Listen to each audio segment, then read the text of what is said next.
छात्रों, आज हम कक्षा 9 विषय हिंदी रस के बारे में पढ़ेंगे। पहला प्रश्न ये है कि रस किसे कहते हैं। रस को काव्य की आत्मा कहा गया है। कविता पढ़ने, सुनने अथवा अभिनय करने से जो आनंद का भाव प्राप्त होता है या जागृत होता है उसे रस कहते हैं।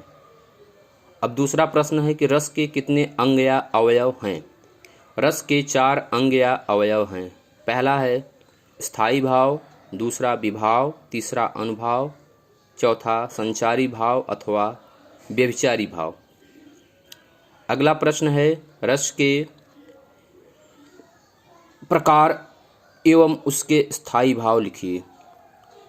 तो बच्चों, इस प्रकार से 9 रस होते हैं और सभी 9 रसों के 9 स्थायी भाव होते हैं। पहले मैं स्थायी भाव बताऊंगा, उसके पश्चात उसका रस। पहला रति, श्रृंगार, उत्साह, वीर, क्रोध, रौद्र, शोक, करुण, जुगुप्सा, विभत्स, हास्य, भय, भयानक, विस्मय, अद्भुत, निर्वेद, शांत।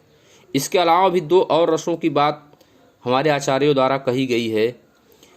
जैसे कि किसी बालक के प्रति जो प्रेम भाव होता है उसे वात्सल्य रस कहा गया है, और यदि किसी व्यक्ति की ईश्वर या देवता के प्रति प्रेम का भाव है तो उसे भक्ति रस कहा गया है।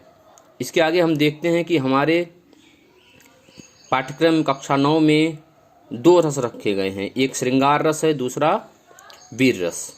तो हम आज श्रृंगार रस के बारे में अभी बात कर रहे हैं। श्रृंगार रस में जब प्रेमी और प्रेमिका के मन में स्थिर स्थायी भाव रति उत्पन्न होता है, उसके पश्चात जो आनंद की प्राप्ति होती है उसे श्रृंगार रस कहा जाता है। इसके 2 भेद होते हैं।